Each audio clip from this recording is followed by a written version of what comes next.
few months ago, I did a mini rant. A rant of me wishing that my singular favorite designer, Rick Owens, would go back to his artistic roots. His art is what drew me towards him. And like how bees are attracted to flowers, I just devoured the world of Rick.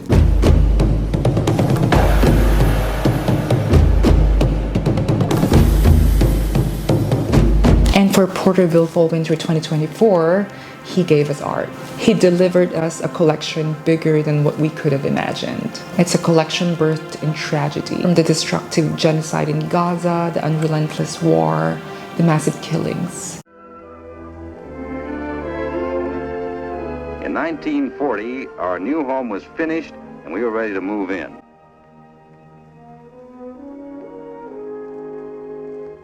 Probably for the rest of our lives. Every Rick Owens collection normally bears the title of a person, the thing, a feeling. More recently, he started naming them after places. And you know what? Naming this show Porterville was a paradox. It's not an homage to American culture. Actually, when you hear Porterville, it's so American, you can taste it in your tongue. For me, it's a metaphorical homecoming. I love that Rick named this collection Porterville because it's a beautiful paradox of him repainting the narrative of his past Porterville as his childhood dystopia into the present Porterville, which is his present Utopia. In our own personal narratives, we each have our own Porterville, a hometown dystopia where dreams seem to wither against mundanity. It was a very poignant realization for Rick, who has long grappled with the idea of belongingness from the confines of the small town, yearning to transcend the limitations of his upbringing and carving out a space for himself. And in a remarkable turn of events, he has found himself in this very center of this creative microcosm that he has been building since his early career.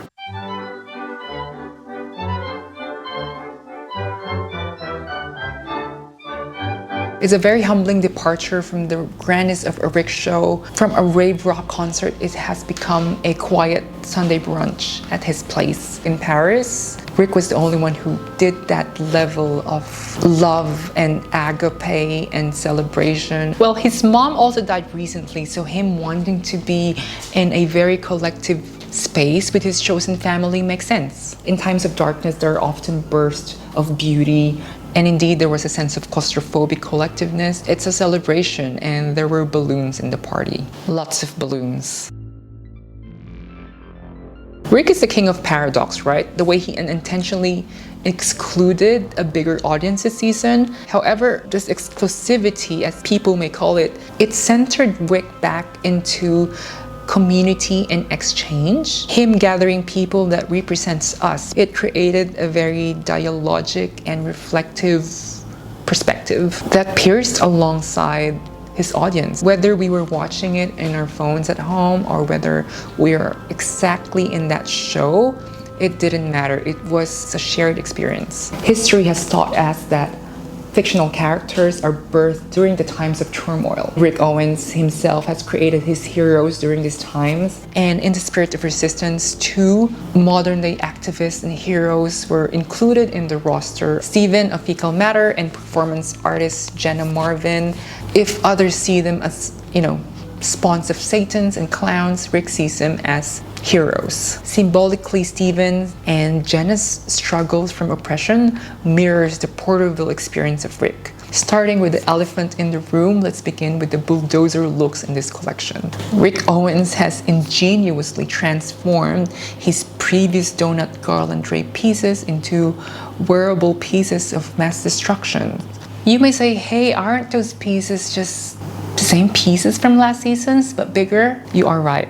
I think these collections are the blueprint of some of his pieces in Porterville. I have this skirt, and looking at the jumpsuits, I think they have the similar distressed fabric, and I just love the barbaric treatment of this one. Imagine wearing this fabric as a long jumpsuit. Crazy. He also revealed that when Michelle Lamy, his wife, started wearing Comme des Garçons pieces, she told Rick that, hey Rick, your clothes doesn't move me anymore. It doesn't make me powerful enough. And I guess with that feedback, Rick started making more grander and bigger clothes. I also wanted to mention the mood phenomenon, the matter out of place phenomenon. It is when something really weird and ridiculously large becomes seen or known, allowing for a sense of freedom in their placement, disrupting the mundane, and emphasizing the impact of scale. Have you ever worn a very big Rick Owens piece and you walk in that very intimate space, and in that earth-shattering moment, you feel everyone's eyes are on you? I think that is what the runway is trying to reimagine. As the models walk in the crowded room, meandering in their mammothness, there is this claustrophobic tension. Firstly, the models looked out of place against this colonial, clean-looking apartment. But this is not just any creature. These creatures are us. What we see in them is us.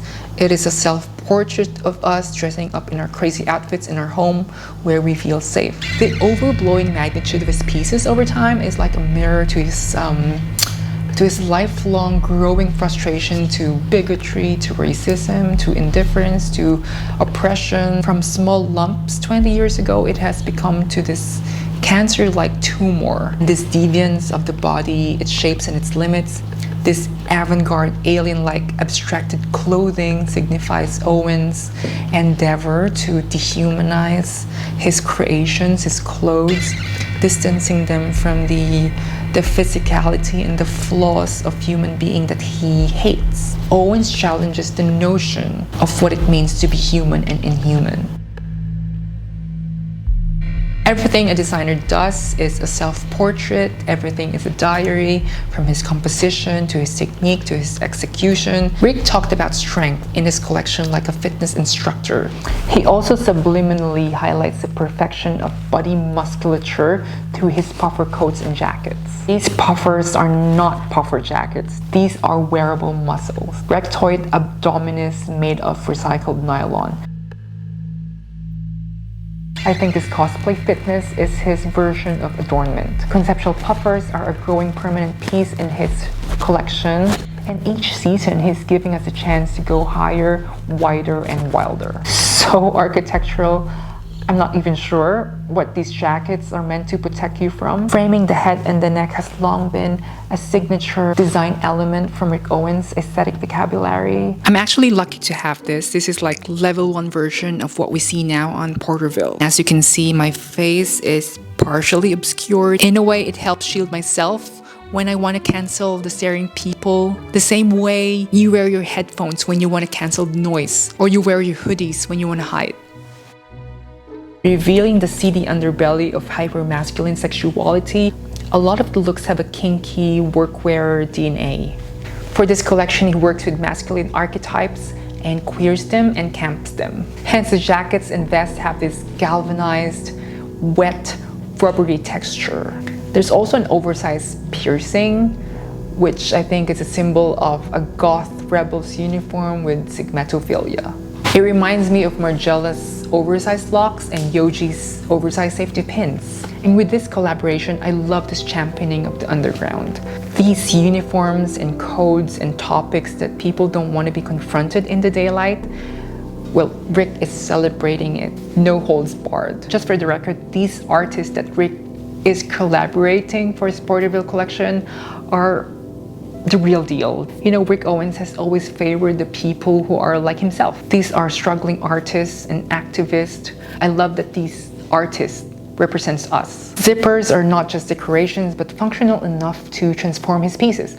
I think most of these pieces will be multi-wear with lots of zips and snaps. The onslaught of zippers has extended to his new fetish boots. Believe me when I say that I was somehow extremely happy when I saw that there weren't any kiss boots on the runway this time. For Porterville, the fetish boots now is festooned with diagonal zips. It's a heeled version. As you know me, I love fetish boots. Ever since I saw the boots in 2010 and 2011, I vowed myself that I'll be getting a pair. I have 3 fetish boots now. For all of you who are not aware, the fetish boots is a double layer boot that resembles a pant.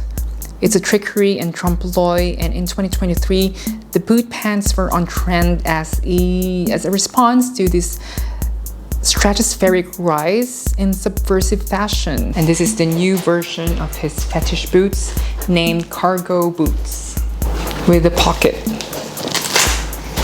Nice, right? It's a very wild, imaginative shoe design, and I love that he is again attaching it into his newer collection. This is something that his faithful OG Rick fans will appreciate, including me. I think collectively all these efforts in creating a well-intended, well-designed, sustainable, careful process and rituals of employing artisans from Milan or Japan. Again, this goes back to the allure of buying high quality pieces over trash fashion.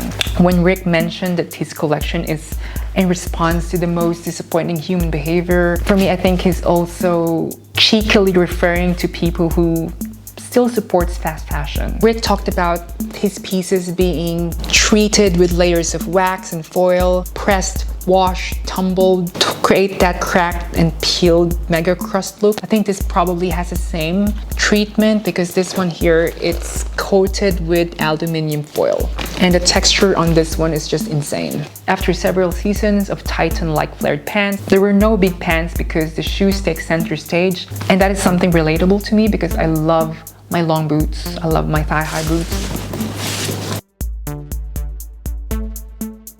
I ensure that my long boots have 100% visibility. Likewise, in these collections, the boots are in full view. Rick has a reputation of stretching the possibilities of what a conceptual shoes are. The shoes in his clothes have a singular dialogue, because no other designers put so much emphasis and curations on shoes other than Rick. Rick Owens appreciates conventional beauty, if only for the thrill of perverting it. Though his pervertedness is as calculated as a Donald Judd installation. Rick forged an alliance with two exciting designers from London. One was Cal, also known as Straight UK, who is one of the few young creatives that Rick sifted through Instagram in his efforts to unearth the weirdest and the most reckless in talent. So I was so pumped when I saw his name on the show notes. And I was more pumped to know that he was the genius behind the inflatable boots. And this wasn't the first time that Rick and Straight UK worked together. Me and Cal had this 5-second moment in Paris for FW Collection.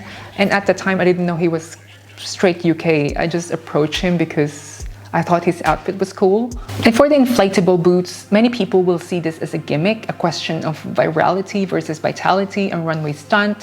What else? But, you know, I applaud this for its homage to art, which one can reasonably call sculpture, inflatable art interventions. This is probably a low-key homage to Jeff Koons / Lee Bowery, for the latex-loving renegades of fashion. And yes, maybe it can come across as gimmicky and probably infantilizing, but there is a collective spirit right now that fashion is meant to be a tool to surprise, to delight, to mimic cartoon life into our 3D life, to unleash our inner youth. These are Rick Owens, I think, yeah.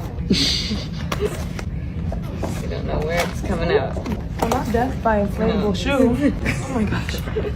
That sound. That's the sound of realness thing. I don't know why you're all so shocked that Rick is giving us big boots. He has been doing this for as long as I can remember. I think the Moody collection was probably a foreshadowing of his big boots obsession. Like in 2014, he proposed his colossal boots that for me is just equally disturbing. So a designer like Rick Owens bringing surrealism to the table while also staying genuine to his authorship, he made it convincing by designing from the archives, which happens to be one of my most favorite boots ever. I have a long boots obsession, and guys, long boots are based in rituals.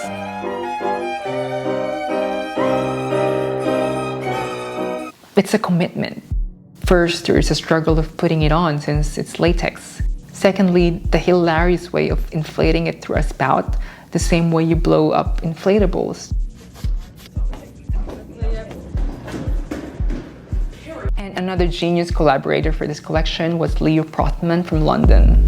Leo and I follow each other on Instagram because we love Rick Owens. And in 2022, Leo randomly DM'd me one night asking if I know anyone in the fashion industry to help him land an internship to Rick Owens. And I was shocked because I'm just this humble person living in Australia. Fashion in Australia is virtually zero. So I told Leo that I'll try my best. I asked some people on Instagram. There were a few who told me that they know someone from Owens Corp, but they didn't elaborate. At one stage, I felt like, are they gatekeeping something from me? Like, you can just tell that some people don't want to give out inside knowledge or something. So unfortunately, I wasn't able to help Leo, and I felt sorry and I felt bad. But you know what? Life is so mysterious and awesome. And like a cosmic joke, it was actually Rick Owens who reached out to Leo for this collection. The funny thing is the key that Leo needed was there all along. It's none other than the shoes that he designs. Sometimes, you know what, guys, we look for answers, and the answer, the key is just